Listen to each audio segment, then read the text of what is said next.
స్థానిక ఎమ్మెల్యే సుధీర్ రెడ్డి గారు ఏ విధంగా అవినీతి కుంభకోణం చేసిరో ఇది ఒక ఉదాహరణ.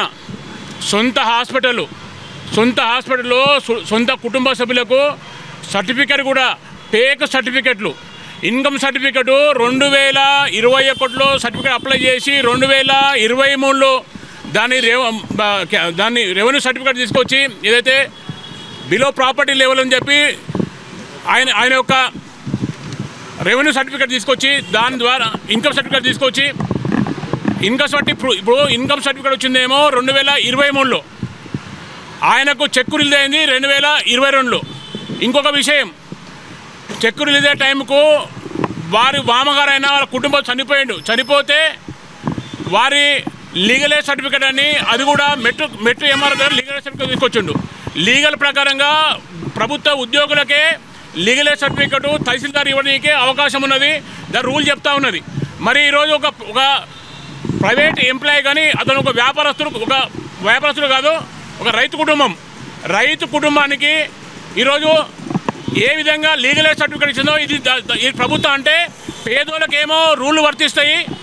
ఈరోజు ప్రభుత్వ పెద్దలకు స్థానిక ఎమ్మెల్యేలకు ఈరోజు బీఆర్ఎస్ నాయకులకు మాత్రము రూళ్ళు ఏమి వర్తించే విధంగా ఈరోజు ఇది ప్రూవ్ చేస్తూ ఉన్నది. దీన్ని ఒకటే చెప్తా ఉన్నాం, ఏదైతే ఓమిని హాస్పిటల్ మీద ఇలాంటి కుంభకోణాలు కోకొల్లలు జరిగినాయని చెప్పి దీన్ని బట్టి అర్థమవుతా ఉన్నది. అంటే కేవలం ఈరోజు ఎమ్మెల్యే కాబట్టి వాళ్ళ అత్తమావుల పేరు తెలుసు కాబట్టి వారి పేర్ల మీద బయటకు వచ్చినది ఒక 19 లక్షల కుంభకోణం.